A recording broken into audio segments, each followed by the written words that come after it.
Boa tarde a todos, eu sou João Carlos Navarro de Almeida Prado.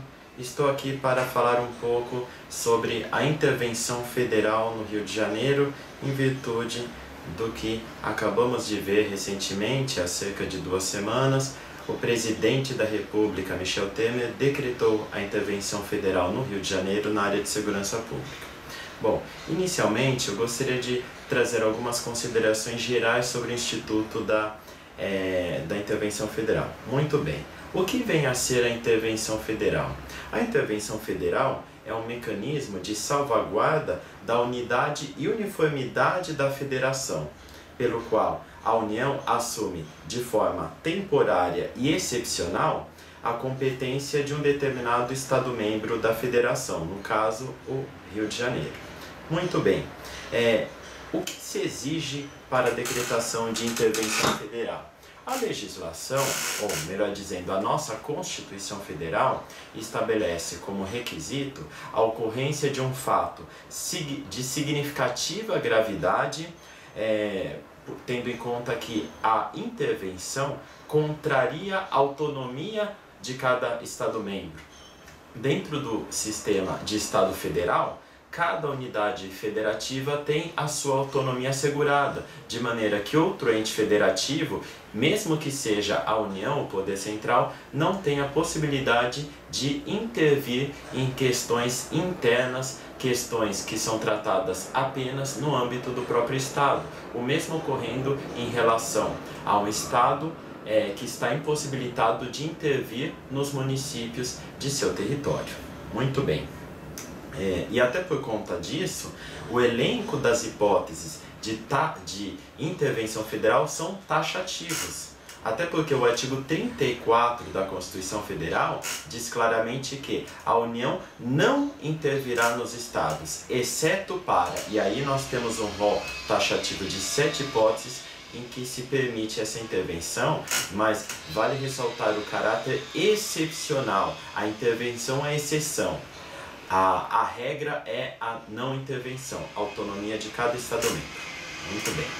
Bom, no presente caso, nós podemos invocar como objetivo da intervenção federal o de pôr termo, ou seja, por fim, a grave comprometimento da ordem pública, isso está previsto no artigo 34, no seu inciso 3º, bem como para assegurar a unidade nacional, manter a ordem jurídica e disciplinar as finanças estaduais. Essas seriam as outras situações de intervenção federal, mas que não foram utilizadas no presente caso. Aqui, o fundamento utilizado, a base da intervenção seria a questão do comprometimento da ordem pública do Estado, no Estado do Rio de Janeiro.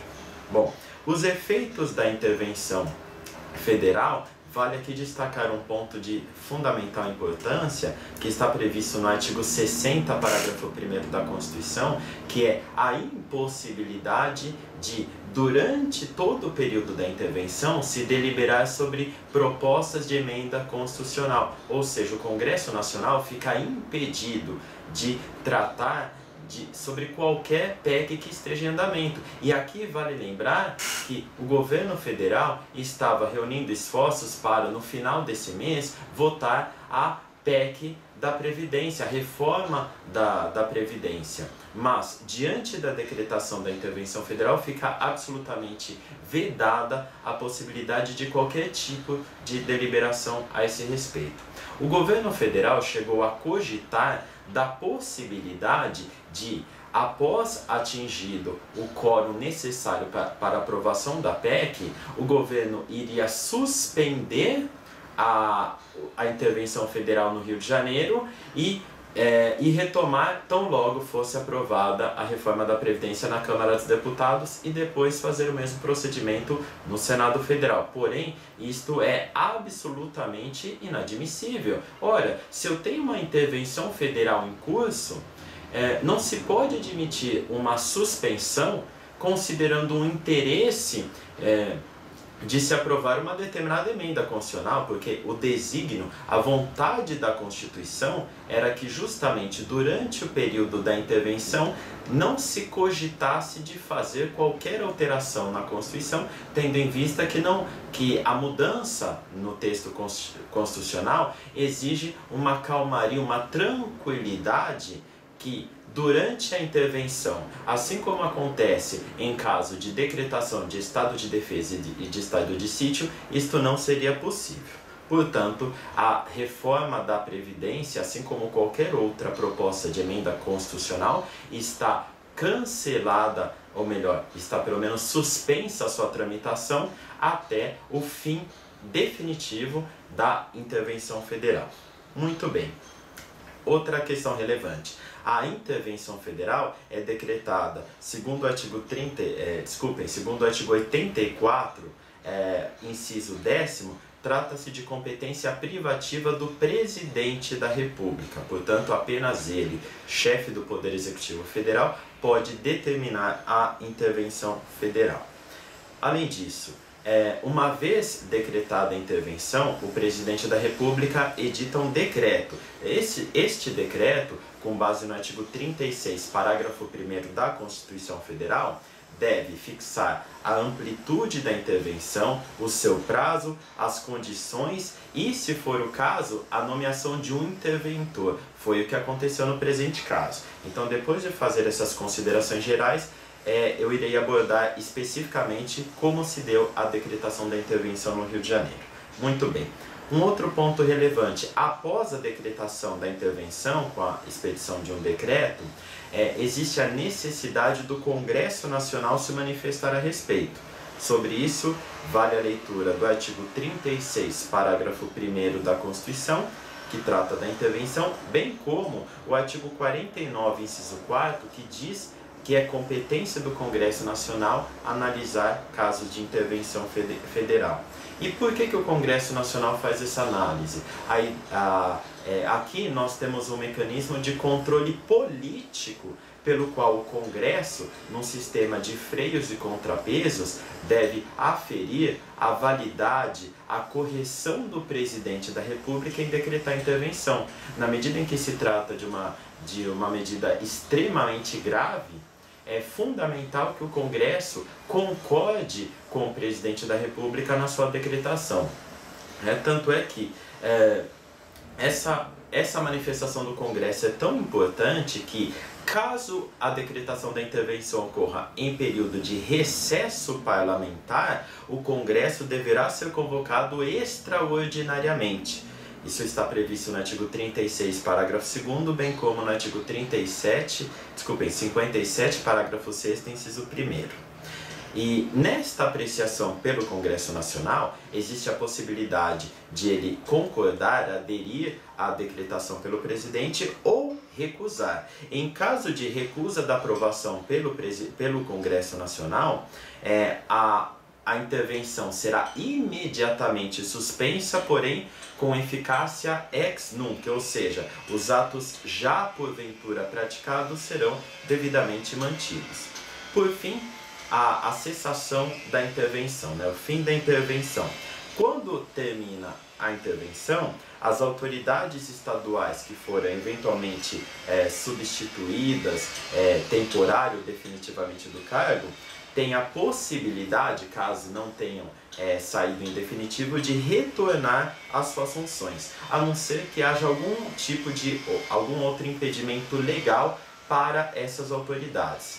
Por exemplo, se a intervenção gerou a instauração de uma ação penal, uma eventual ação de improbidade, e aí no bojo dessas ações determinou-se o afastamento, a exoneração de uma autoridade do governo que sofre intervenção, obviamente que nesse caso, mesmo após o fim da intervenção, essa autoridade não retornará ao cargo. Isso está previsto no artigo 36, parágrafo 4º. Muito bem, agora algumas considerações específicas sobre a intervenção federal no Rio de Janeiro. Ela se deu por um decreto do Presidente da República, como eu acabei de dizer, trata-se de sua competência exclusiva, artigo 84, inciso 10º da Constituição, decreto este datado de 16 de fevereiro agora de 2018. Né? Este decreto fixou o prazo da intervenção a partir dessa data, 16 de fevereiro, até 31 de dezembro de 2018. Então, quase que um ano inteiro de intervenção. Isso veio previsto no artigo 1º caput do decreto.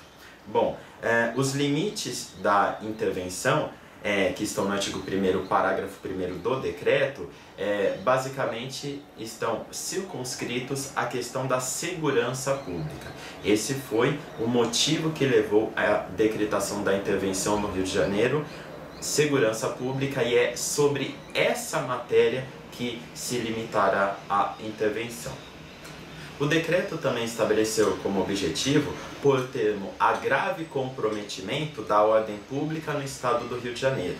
Isso está no artigo 1º, parágrafo 2º. Foi nomeado interventor, no presente caso, o general do Exército Walter Souza Braga Neto, isso vem previsto no artigo 2º, que está exercendo o cargo em natureza militar. Isso vem previsto no artigo 2º, parágrafo único. O que significa essa natureza militar da atuação do interventor? Isso significa que a sua conduta como interventor será analisada na condição de militar. E se numa possibilidade do general cometer algum tipo de excesso e vier a responder criminalmente pela atuação como interventor, a competência para julgar o interventor será da justiça militar e não da justiça comum. Tá? Então, o general que é militar, na condição de interventor, estará sujeito à jurisdição militar. Bom, atribuições do interventor. Essas atribuições, o decreto fez menção ao artigo 145 da Constituição do Estado do Rio de Janeiro, que basicamente traz as atribuições ligadas à pasta da segurança pública. Né? Então, seriam aí as medidas necessárias, as ações de segurança pública, que elas vêm mencionadas no artigo 3º do decreto presidencial, com controle, e o interventor tem controle operacional de todos os órgãos estaduais da área de segurança pública. Portanto, o interventor ele se substitui ao secretário de Segurança Pública do Estado. Né? Então, essa questão da competência de exercer o controle operacional está prevista no artigo 3º, parágrafo 5º do decreto de intervenção. O que mais?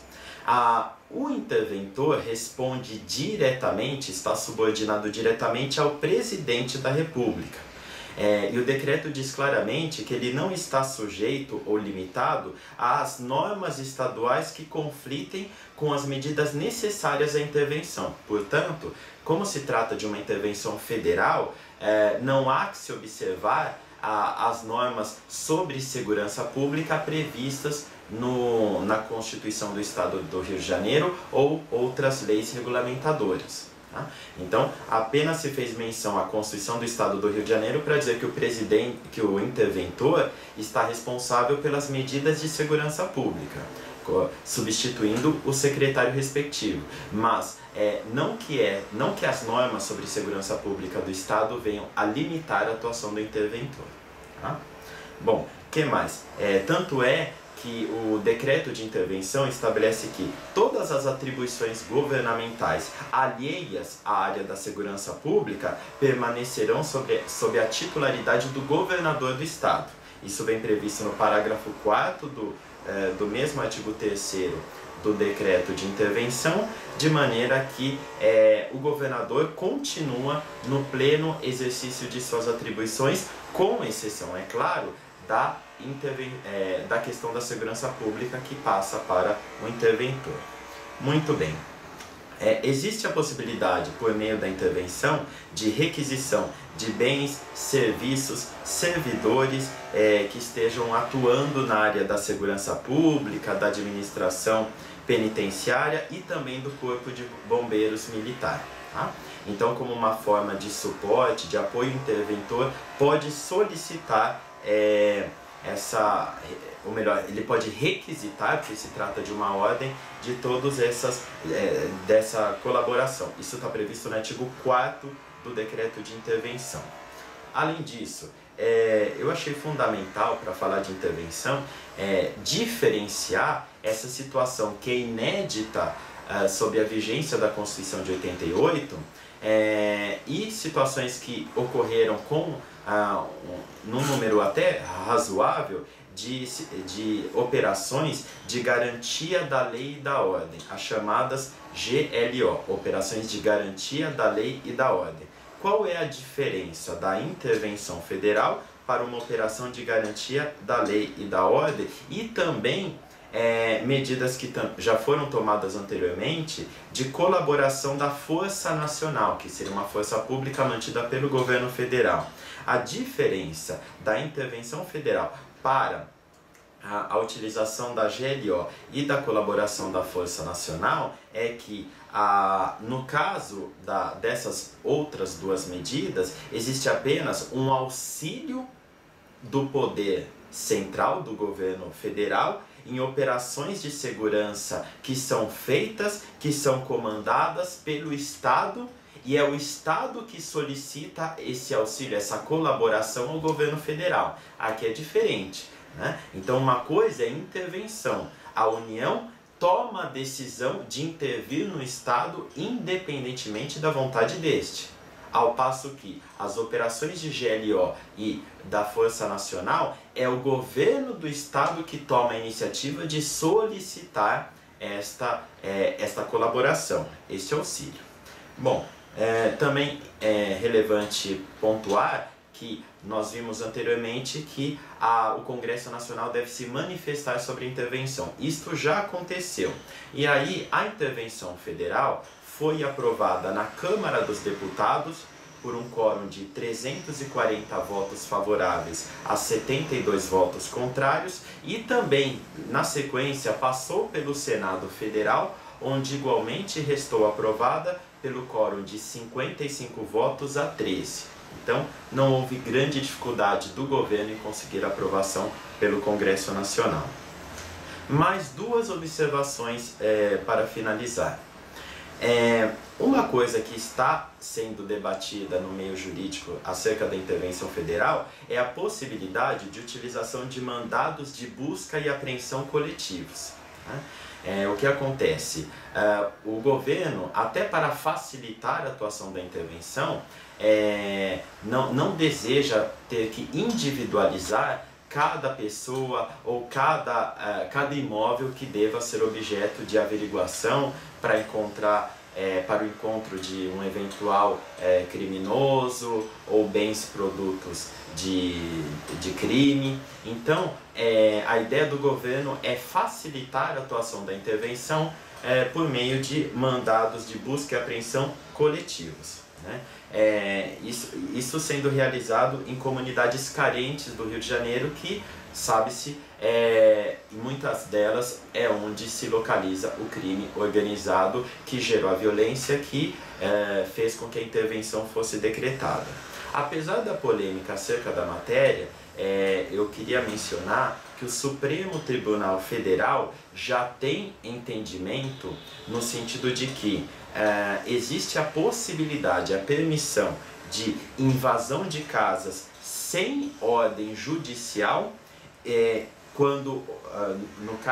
caso de suspeita de crime em flagrante. Quer dizer, se as autoridades policiais, se os agentes da segurança pública entendem que está sendo praticado um crime em determinada residência, existe a possibilidade de ingresso mesmo sem mandado judicial. Sobre isso, aliás, o artigo 5º, inciso 11 da Constituição Federal, diz que a casa é asilo inviolável do indivíduo, ninguém podendo nela penetrar sem consentimento do morador, salvo flagrante delito, desastre, prestação de socorro ou durante o dia por ordem judicial. Muito bem. Então, o flagrante delito já é uma das hipóteses previstas constitucionalmente para que se ingresse no domicílio de terceiro sem o seu consentimento, independentemente disto acontecer durante o dia ou durante a noite.